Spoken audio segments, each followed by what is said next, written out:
The text came at 2:17 a.m. Slicing through the quiet of my bedroom like a knife. Elliot, we're done. You're too predictable. Boring. My phone's glow burned my eyes as I stared at the words from Jasper, my boyfriend of 6 months, who'd apparently decided I wasn't worth his time anymore just 2 weeks before homecoming. My heart clenched, not just from the breakup, but from the sting of boring, a word that felt like it branded me as invisible in the chaotic, glittering world of Lincoln High.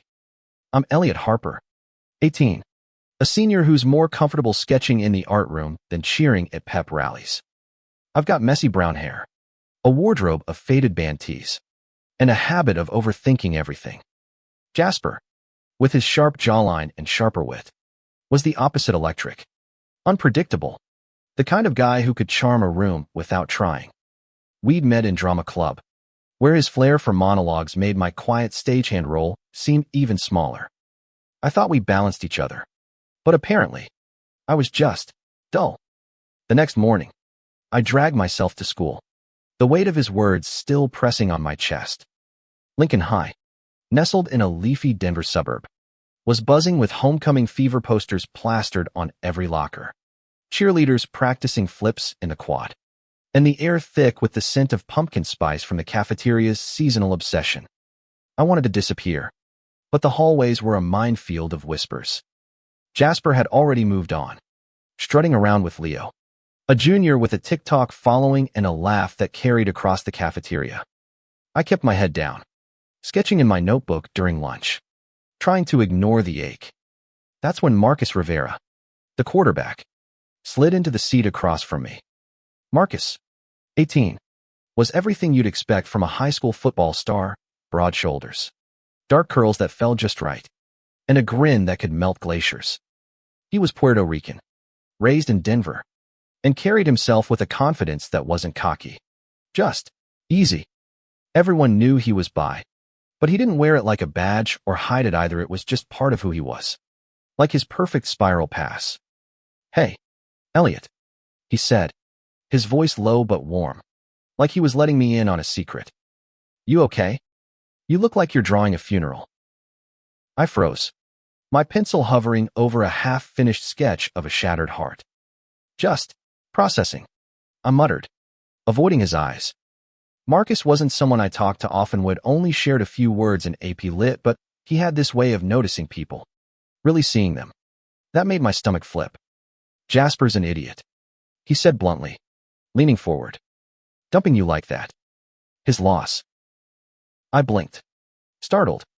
"You heard?" "Whole school heard." He's not exactly subtle. Marcus's eyes softened, and he tapped my notebook. "But you don't strike me as boring. These sketches, they're wild. You've got stories in you." My cheeks burned. I wasn't used to compliments, especially not from someone like Marcus, who could have anyone he wanted. "Thanks," I mumbled, "but I'm not exactly homecoming material." He grinned, leaning back. "Says who? Wanna prove him wrong?" I laughed, thinking he was joking, but his gaze held steady. "What? Like, go together?" "Why not? You, me, homecoming. Let's steal the show." My heart stuttered. This was Marcus Rivera, the guy who threw game-winning touchdowns and had half the school swooning. Going with him would be a statement, a loud one. But the idea of walking into that dance, heads turning, Jasper's jaw dropping, it sparked something in me. Not revenge, exactly, but a chance to rewrite the story Jasper had tried to pin on me. "Okay," I said, surprising myself. "Let's do it." The week before homecoming was a blur of nerves and unexpected moments. Marcus texted me daily memes, random questions about my art, even a selfie of him in his football jersey, captioned, "Ready to make Jasper eat his words." I couldn't tell if he was just being nice or if there was something more, but every message made my pulse race. We planned our outfits, matching navy suits with pops of gold. His idea to look like we own the place. I wasn't sure I could pull it off, but Marcus's confidence was contagious. At school, rumors swirled. Elliot and Marcus. People whispered, like it was some cosmic glitch. Jasper's smirk faltered when he saw us talking by the lockers, and I caught him staring during lunch. Part of me wanted to gloat, but Marcus kept me grounded. Focus on you, he'd say, nudging my shoulder. This isn't about him. He was right, but it was hard to ignore the stakes. Homecoming at Lincoln High wasn't just a dance, it was a stage. A place where reputations were made or broken. For me, a gay kid who'd spent years blending into the background. Stepping into the spotlight with Marcus felt like jumping off a cliff. But every time I doubted myself, Marcus was there, cracking a joke or flashing that grin, making me feel like I could do this. We started hanging out after school, grabbing burgers at a diner downtown or sketching in the park while he told me stories about his family, his mom's empanadas, his little sister's obsession with K-pop. He wasn't just a jock. He was thoughtful, funny, and disarmingly real. One evening, as we sat on a park bench under a canopy of autumn leaves, he turned to me, his knee brushing mine. "You're not what I expected," he said softly. "You're deep. Like, you see things other people miss." I swallowed, my throat tight. "You're not so bad yourself. Quarterback." He laughed, but his eyes lingered on mine. And for a moment, the world felt impossibly small, just us, the rustling leaves, and the fading sunlight. I wanted to lean closer, but fear held me back. What if this was just a game to him? A way to stick it to Jasper? Homecoming night arrived like a storm. The gym was transformed into a glittering wonderland, fairy lights, gold balloons, and a dance floor pulsing with music. I stood in front of my mirror, adjusting my tie, barely recognizing the guy staring back. The suit fit perfectly, and for once, I didn't feel invisible. Marcus picked me up in his beat-up Jeep, and when I climbed in, he whistled. "Damn, Harper, you're gonna break hearts tonight." I rolled my eyes, but my chest warmed. Let's just survive this. The gym was packed, the air thick with perfume and anticipation. Heads turned as we walked in, Marcus's hand brushing mine as we navigated the crowd. I spotted Jasper near the punch table, his arm around Leo, but his eyes were on us. I straightened, channeling Marcus's confidence, and squeezed his hand. He squeezed back, and my heart did a somersault. We danced awkwardly at first, my two left feet no match for his easy rhythm. But then a slow song came on, and Marcus pulled me close, his hand steady on my waist. "You good?" he whispered, his breath warm against my ear. "Yeah," I lied, my pulse racing. His closeness was dizzying, and I couldn't tell if it was the lights or him making my head spin. As we swayed, I caught Jasper watching, his face a mix of jealousy and regret. But for the first time, I didn't care. This moment wasn't about him, it was about me.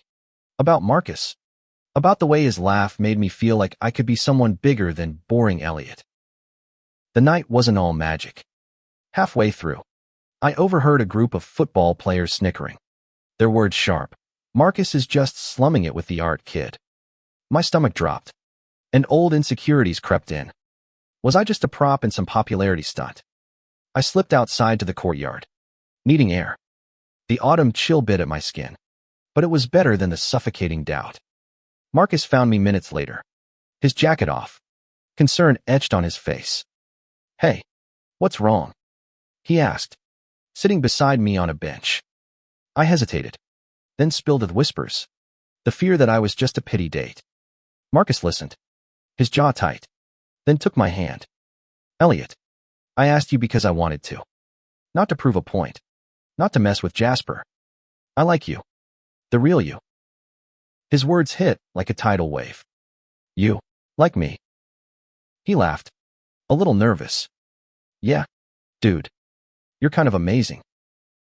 Before I could overthink it, he leaned in, and his lips met mine, soft, warm, electric. The world fell away, leaving just us, the stars, and the quiet promise of something new. The rest of homecoming was a blur of laughter, dancing, and stolen glances. We didn't win homecoming. King Jasper and Leo took that crown, but we didn't need to. We'd stolen the show in our own way, not with drama or revenge, but with something real. As we left the gym, Hand in hand, I realized Jasper's text had been a gift. It broke me open, forced me to step out of the shadows and into a story I never thought I'd write. Marcus wasn't just the quarterback, was the guy who saw me, who chose me, who made me believe I was anything but boring. And as we stood under the fairy lights, his arm around me, I knew this was only the beginning. Love, real love, doesn't need a crown to shine. It just needs two people brave enough to show up and steal the moment together.